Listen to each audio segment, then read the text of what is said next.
Se você gostou de filmes como Gladiador, Coração Valente ou Troia, você vai adorar esse filme. E digo mais, misture esses três com John Wick e A Bruxa e você vai ter O Homem do Norte. Esse filme aqui, cara, me surpreendeu muito. Eu levei muito tempo para assistir esse filme, porque muita gente dizia que o filme era lento, que não acontecia muita coisa, mas para minha surpresa é um baita filme. Eu vi uma porrada de crítico dizendo que é um baita filme, que é talvez o melhor filme do Robert Eggers, que para quem não sabe é o diretor de O Farol e A Bruxa. Esse aqui é somente o terceiro longa desse diretor e eu arrisco dizer que é o melhor dele até agora. Eu acho A Bruxa superestimado e O Farol eu não assisti. Mas entre A Bruxa e O Homem do Norte é simplesmente excepcional, cara. E você vai entender quando você assistir o filme o porquê que eu tô comparando ele com John Wick. Imagina que a gente tem ali uma pegada meio Coração Valente, tá? Todo aquele drama épico, aquela coisa de época, né? Aquela reconstrução histórica que eles fizeram com o filme do Mel Gibson. E mistura isso com John Wick, né? As sequências de ação espetaculares e hiper estilizadas de John Wick, só que sem o neon. O Homem do Norte, cara, se você trocar o Robert Eggers pelo Chad Stahelski, né, que dirigiu todos os filmes do John Wick, você teria, obviamente, filmes diferentes, mas ainda assim, cara, seria um baita filme. Eu diria que esse aqui é o John Wick do mundo viking, mano. Então, fica comigo até o final desse vídeo e vamos debater sobre essa obra incrível, que não chega a ser uma obra-prima do cinema, mas é um baita filme. O filme se passa na Islândia no século X. E aqui a gente acompanha a história do Hamlet, interpretado pelo Alexander Skarsgård. Cara, guarda esse nome, porque eu acredito que esse cara tem potencial para ser aí um grande astro de ação mais pra frente, né? Muita gente tá cogitando aí o Henry Cavill, mas o Henry Cavill é ruim. O Alexander Skarsgård é um baita ator e não poderiam ter escolhido um ator melhor para fazer o Hamlet nesse filme. Você vai entender o porquê. Bom, o filme se passa no século X, na era viking ali, e o Hamlet, ele é um cara, ele é um garoto, né? O filme ele tem esses dois tempos, né? Quando ele é criança e quando ele é um homem adulto. Quando ele é criança, ele tem um carisma, né? Ele tem ali uma conexão com o pai dele, interpretado pelo Ethan Hawke, que é um baita de um ator também, tá? Ele é um cara que faz sentido de interpretar esse rei aqui, porque esse rei ele é meio bizarro, né? Tem umas paradas meio espirituais ali, uns cultos, uns rituais ali, que o rei ele tem que fazer para poder inserir o seu filho nesse mundo, né? Ó, agora você não pode ter mais nenhuma emoção, a partir de hoje, essa que foi sua última lágrima, né? O personagem do Willem Dafoe, que é uma espécie de monge ali, de ancião, de guardião ali, que ele faz com que o Hamlet agora entre nesse mundo, ele faz um pacto com o seu pai, e esse pacto é o seguinte, ó, a partir de agora você vai ser o meu sucessor. E para isso, um rei ele não pode chorar, ele não pode sofrer, ele não pode demonstrar também piedade. Então essa aqui é a sua última lágrima. Eles recolhem, né? O Willem Dafoe recolhe a lágrima do Hamlet, e a partir dali o Hamlet agora ele faz parte desse mundo onde ele vai substituir o seu pai. Só que em um determinado momento do filme, o rei acaba morrendo pelas mãos do próprio irmão. Então, sobrinho vê seu tio assassinando o próprio pai e jura vingança.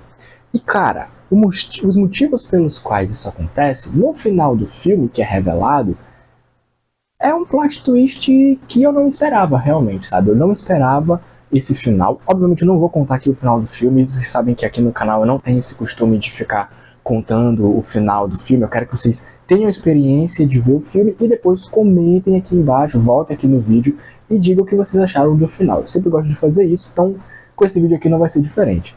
Então, a gente tem aqui uma típica história de vingança. Por isso, cara, que além das sequências de ação, eu mencionei John Wick. Esse filme aqui ele lembra muito o John Wick por esse aspecto da vingança, né, da violência, das sequências de ação. E O Homem do Norte é um filme que... ele tem várias cenas de ação, mas diferente de John Wick, por exemplo, ele foca mais na construção do personagem. Então, nosso querido Hamlet, ele começa a ser perseguido pelo tio, que também fica com a mãe dele. Ele fica com toma a esposa do irmão e tem um filho com ela, né? Na verdade, ele tem 2 filhos com ela. E você vai entender o porquê que isso é muito macabro e bizarro lá no finalzinho do filme. Então o tempo vai se passando, Hamlet se torna um escravo, e em um determinado dia ele volta para o mesmo local onde ele estava, né, onde ele viu seu pai ser assassinado, que agora é dominado pelo seu tio. Ele agora é o rei da Cocada Preta, ele é o rei ali daquela região. Então eles vão recrutar novos escravos. Só que o tio não reconhece o sobrinho. E nesse momento a gente entra em contato com a melhor personagem do filme, na minha visão, que é a Olga, interpretada pela Anya Taylor-Joy. Cara, eu amo essa atriz. Ela é excepcional, assim. Ela é a atriz perfeita para interpretar esse tipo de papel bizarro. Sabe, aqui, esse filme aqui, mano, um dos pontos centrais dele é o elenco. Cara, o elenco desse filme é maravilhoso. Inclusive, o Robert Eggers, ele pensou, mano, esse filme aqui ele vai ter uma história um pouco bizarra, mas não tão bizarra quanto A Bruxa, por exemplo. Então eu preciso de atores que sejam capazes de interpretar esse tipo de personagem. Então o Alexander Skarsgård é perfeito pro papel, você já vai entender o porquê. O Ethan Hawke é perfeito. O filme tem também a Nicole Kidman, que também é perfeita para esse papel, né? Ela consegue fazer o papel que ela faz aqui em vários outros filmes da carreira dela, então o Robert Eggers escolheu bem o seu elenco. Mas a Anya Taylor-Joy, cara, pra quem não assistiu A Bruxa, ela é acostumada a fazer aquele tipo de papel mais bizarro, sabe? Aquela coisa assim, de uma personagem excêntrica, misteriosa, tem ali um certo suspense, e ela faz essa personagem aqui. Ela não chega a ser uma bruxa nesse filme, mas ela é linkada ao Hamlet, né? O destino grudou eles dois, ou seja, a existência dela depende dele, ela tá simplesmente ligada a ele para toda a eternidade. Tanto é que eles têm um filho ali, e isso é muito importante, mas ao mesmo tempo é uma personagem misteriosa, você quer entender um pouco mais sobre ela. E o final dela, na minha visão, é bem coerente com o que a gente espera desse tipo de filme. E o que a gente espera desse tipo de filme? Bom, uma história de vingança, mas ao mesmo tempo redenção. A gente quer a redenção para o nosso protagonista porque a gente torce por ele. Ao mesmo tempo, a gente também quer a nossa protagonista, né? A gente quer que a Olga também seja salva. A gente torce por ela. E cara, isso só funciona quando você tem um bom roteiro, boas atuações e bons personagens. E a Olga e o Hamlet são a melhor coisa desse filme. A química entre o Alexander e a Anya funciona super bem. E uma coisa que eu também gostei desse filme é que ele não precisa apelar. E uma outra coisa que eu também gostei muito nesse filme é que ele não precisa ficar apelando pra nudez, pra cena de sexo o tempo todo. É claro que tem uma cena ou outra de sexo aqui, mas ela é um pouco mais podada. Sem moralismo, tá? Não tô aqui querendo se pagar de moralista, mas a questão é, você não precisa necessariamente colocar essas cenas explícitas para passar a mensagem, porque a mensagem do filme claramente não é sobre cena de sexo e tudo mais, mas assim, se tivesse muitas cenas nesse sentido, eu não acharia exagerado. Por quê? Porque, cara, o contexto daquela época era Sodoma e Gomorra, sabe? O contexto da era viking era assim, mano, os caras pegavam quem eles quisessem, mesmo eles sendo casados, então era um bacanal, era uma putaria generalizada nessa época, né? Então não seria surpresa ter isso. Mas eu gostei que o diretor ele fez muitas coisas serem contidas aqui. As cenas de sexo, as cenas de ação, elas são muito contidas. E quando eu digo que elas são contidas, eu não quero dizer que são ruins, que são, por exemplo, que John Wick faz melhor. É claro, John Wick faz cenas de ação muito melhores que O Homem do Norte. Mas a intenção do Robert Eggers não é fazer o maior filme de ação de todos os tempos. Porque, primeiramente, que O Homem do Norte ele não é somente um filme de ação. Ele é um drama, mas ao mesmo tempo ele é um épico e é um thriller, que beira quase ao terror ali. Porque a gente sabe, quem acompanha o trabalho do Robert Eggers, ele é um cara do terror, né? Ele fez lá A Bruxa, ele fez O Farol, que são filmes de suspense, barra terror, thriller. Então, esses elementos estão aqui em O Homem do Norte. Mas eu diria que o carro-chefe desse filme é a história de vingança. E cara, eu adoro esse gênero, eu amo filmes de vingança. Eu acho que, como eu já falei num vídeo sobre o Corvo, que eu vou deixar linkado aqui em cima para você dar uma olhada, filmes de vingança, eles retratam sentimentos que nós temos, mas que nós não podemos colocar para fora. Então o cinema ele traz um pouco disso pra gente, sabe? E claro, O Homem do Norte não é o filme de vingança, não é o melhor filme de vingança da história. Já falei lá no vídeo do Corvo que o melhor filme de vingança que eu já vi foi I Saw the Devil, que é um filme pesado, mas é bom demais. Mas para não ficar muito longo esse vídeo, vamos voltar aqui pro Homem do Norte. Mas saiba que você está diante de um dos melhores filmes de ação épico, vingança de todos os tempos, tá? Seguindo um pouco mais da narrativa, Hamlet consegue se infiltrar entre os soldados, entre o grupo ali, liderado pelo seu tio. Então ele se vê como escravo, ninguém reconhece ele, mas ele consegue ali continuar o seu plano de vingança. Mas um pouco antes disso, ele vai para uma tribo que pega ele, né, que treina ele, molda ele ali para fazer as guerras, né, para enfrentar outros soldados em guerras e dominar territórios, né? A gente sabe que em Vikings, por exemplo, se você assistiu a série Vikings, você vai entender do que eu estou falando. Esse povo era um povo bárbaro, né? Então eles saqueavam, eles invadiam terras, matavam um monte de gente para poder conseguir dominar aquelas terras. Quanto mais terras eles tivessem, melhor, né? Isso aí não é algo que ficou para trás, né? Até hoje a gente tem isso, não é Estados Unidos.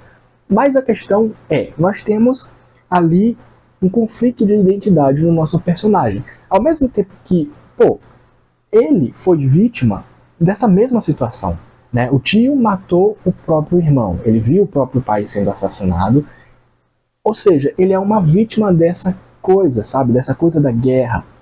E agora, no futuro, ele se vê do lado da guerra, né? Ou seja, ele estava sendo vítima quando criança, e agora quando adulto ele faz parte dos guerreiros, dos soldados ali que matam e invadem para poder obter matéria-prima, ouro, riquezas, casas.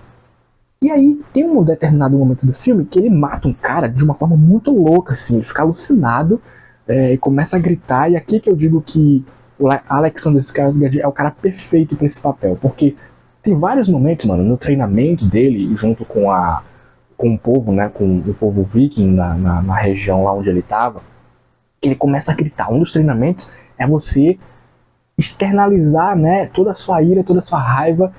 E, cara, eu acho que é 1 ou 2 minutos ali dele gritando sem parar, e é muito louco, assim, é surreal. Eu não consigo ver um ator pra interpretar esse personagem melhor do que o Alexander, cara. O cara, ele faz filmes bizarros à torto e à direito, que nem o irmão dele, né, o Bill. É o Bill Skarsgård, que fez o It, a coisa. O Alexander, ele consegue fazer esse tipo de personagem muito bem também.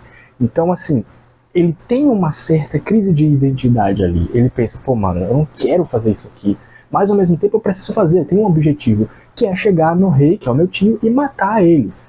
E aí quando ele chega, ele é comprado pelo tio, ele diz assim, ele olha pro Hamlet e olha, esse cara aqui, ele pode ser um excelente escravo, então eu vou comprar ele. E o filho do nosso vilãozão diz assim, essa mina aqui, eu acho que ela pode dar uma boa lavadeira, ela pode dar uma boa empregada também, que no caso seria a Anya Taylor-Joy, né, a Olga. Então, o nosso querido protagonista, ele começa a idealizar a sua vingança, vai demorando um pouco, e aqui é um filme que eu acho interessante. Cara, eu gosto muito quando um filme de ação tenta propor algo diferente. Ou seja, aqui não é cena de porrada o tempo todo a cada 2 minutos. É um filme que, ele vai construindo a vingança dele. Ele tem calma, ele não tem pressa para construir, até porque ele sabe que ele não pode chegar despirocado das ideias e bater em todo mundo assim, porque ele vai morrer provavelmente, né? Então ele vai construindo, arquitetando seu plano de vingança. Então na calada da noite ele mata um soldado aqui, mata um soldado ali, e assim ele vai construindo a sua vingança, o seu arco de vingança. Para isso ele vai contar com a ajuda da Olga, que como eu falei, os dois têm um destino entrelaçados. A bruxa do filme, né, ela fez uma previsão e diz, olha, você tem essa moça que vai te acompanhar, ela é a sua aliada, o destino de vocês está selado, vocês dois estão juntos para toda a eternidade. Eles têm um filho, e em um determinado momento do filme, cara, eu pensei assim, mano, o filme podia acabar bem aqui, porque eles estão indo embora, eles conseguem fugir, depois que o rei finalmente descobre que ele tá vivo, né, ele achou que o seu sobrinho tinha morrido, que tinham matado ele, e aí agora ele começa a perseguir o seu próprio sobrinho. Você vai morrer, porque você matou os meus soldados, então eu vou acabar com você. Só que além de matar os soldados, ele mata o filho do rei, que também é irmão dele, né? Então ele fica puto e começa a perseguir o próprio sobrinho. Nesse momento, eles pegam um navio para mudar de região e a Olga já está grávida. Então ela diz, agora nós podemos viver a nossa vida para sempre sozinhos, esqueça essa vingança. Ela diz, não, eu fiz uma promessa, o meu destino é matar o cara que matou meu pai, é matar meu tio, esse é o meu destino, eu vou matar e conquistar a coroa, vou me tornar o rei e você vai ser a minha rainha, você vai ser a minha esposa, a mulher que vai estar do meu lado para todas as decisões que eu tomar. Só que aí ela diz, não cara, você pode desistir dessa vingança. E aí ele visualizou dois momentos ali, né? Dois futuros possíveis. O primeiro é eles viverem felizes para sempre, eles ficarem juntos ali, e o segundo é ele voltar e executar sua vingança. Para isso, ele tem que correr o risco e entender que ele pode morrer no processo. Qual que ele escolhe? O segundo, porque ele tinha feito uma promessa, era um destino. E aqui, esse negócio de destino, você pensa, mano, você pode quebrar a parada. Porque essa questão de destino é uma coisa que é muito valiosa para a cultura viking, né? Eles acreditam muito na questão de que, pô, eu selei meu destino, então meu caminho é esse, eu tenho que seguir isso aqui. Se você assistiu Vikings, você vai lembrar que o Ragnar, ele tinha um caminho que ele precisava seguir, ele não queria sair daquilo. Mas em algum momento ele é confrontado pelo Althestan, né? Que, pô, mano, é um padre ali, e ele se tornou um grande amigo desse padre. Então ele começa a renegociar os seus princípios. E isso é que torna o personagem do Ragnar muito interessante. Algo semelhante é feito aqui com o Hamlet, mas em nenhum momento ele titubia, ele não desiste do seu destino. Porque o destino dele é suceder o pai, né? É não ter piedade, é não ter nenhum tipo de sentimento pelos seus inimigos, só que acima desse destino ele tem a vingança.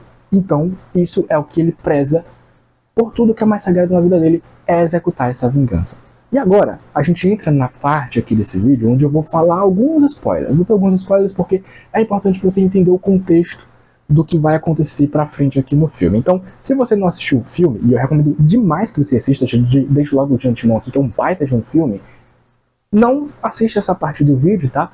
Pula essa parte, vou deixar aqui uma minutagem para você dar uma olhada, e é isso.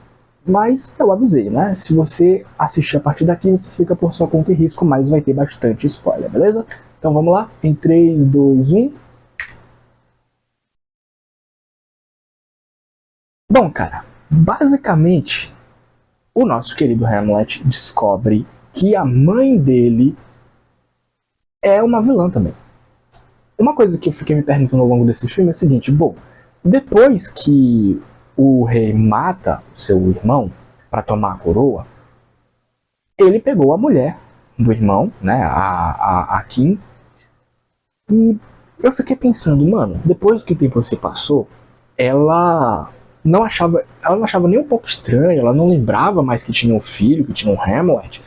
E aí essa resposta, ela veio, porque se ela foi sequestrada, se ela foi raptada por ele, se ela foi forçada a estar ali, ela devia no mínimo odiar o rei, ela devia no mínimo sentir falta do filho, e na hora que ele aparecesse, na hora que ele retornasse, ela iria gostar de ver ele novamente, não é?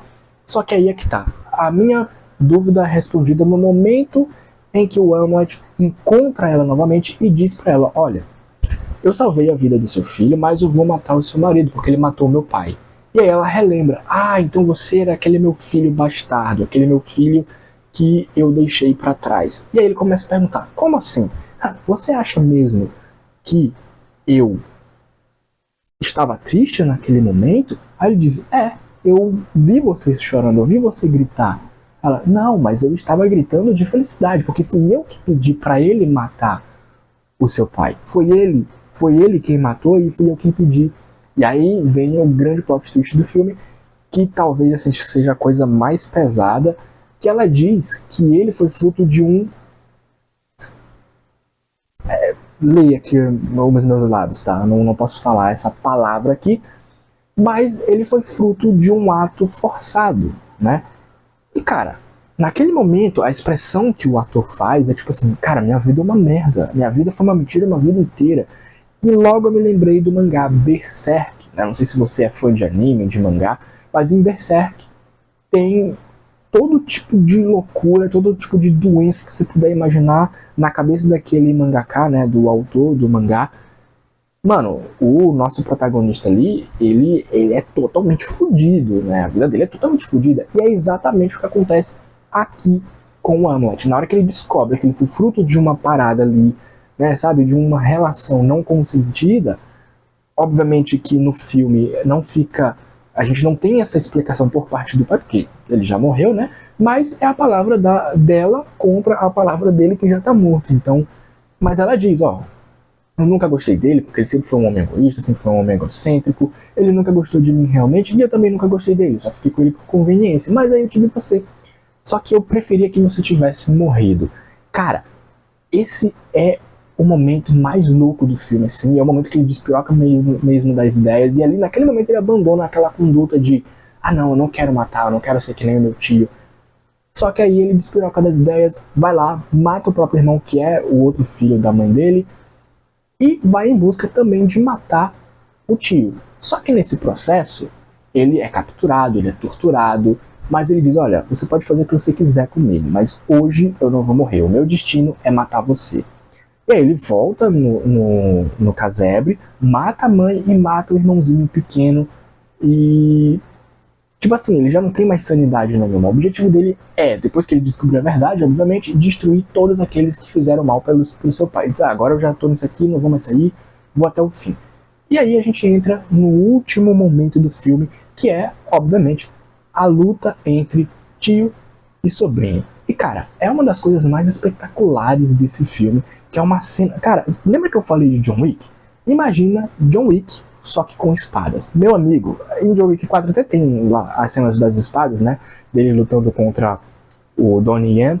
Mas aqui você tem essa luta, ela é no fogo, né? O local, né? O casebre tá pegando fogo, a vila tá pegando fogo e eles lutando ali um contra o outro. Cara, uma das cenas mais excelentes que eu vi nos filmes de ação nos últimos anos. E o final, claro, os dois morrem, mas finalmente o Hamlet ele consegue executar sua vingança e matar o seu tio, enquanto o próprio tio também o mata. Então assim, é um final apoteótico, é um final maravilhoso, achei excepcional esse final, foge completamente à regra desse tipo de filme. E novamente, cara, se você assistiu Gladiador, esse filme é pra você, mas entenda, aqui você vai ter um filme de ação contemplativo. Não é aquele filme que você vai olhar, você vai pensar e vai dizer, nossa, isso aqui é um Poderoso Chefão. Quando eu comparo os filmes com o Poderoso Chefão, eu tô querendo dizer que não é uma obra-prima no cinema, o maior filme de todos os tempos. Mas O Homem do Norte é sim um até enganar. Mas O Homem do Norte é sim um baita filme. Cara, um dos maiores filmes que eu já vi nos últimos anos. O Robert Eggers está de parabéns, é um filmaço, vale muito a pena o seu tempo. Inclusive, se você quiser assistir, está disponível no catálogo do Prime Video. E cara, eu só não dou 10 para esse filme por conta de uma coisa só, que eu senti um pouco de falta aqui. Que é justamente as sequências de ação. Como eu falei, ele não é o maior filme de todos os tempos. As cenas de ação são maravilhosas, são inesquecíveis, principalmente as cenas de espada, as cenas em que o Hamlet está lutando e ele despiroca as ideias, mata os caras da forma mais sanguinolenta possível, isso é muito bom. Mas ao mesmo tempo eu senti um pouco mais...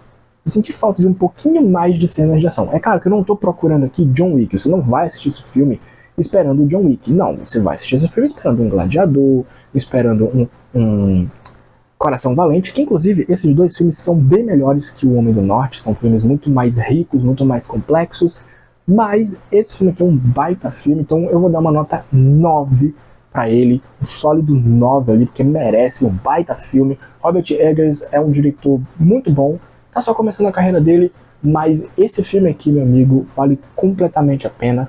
Então, se você assistiu O Homem do Norte, comenta aqui embaixo o que você achou desse filme, se você acha que existem outros filmes nessa mesma pegada, comenta aqui embaixo que eu também quero ver. Então é isso, pessoal, um abraço, valeu!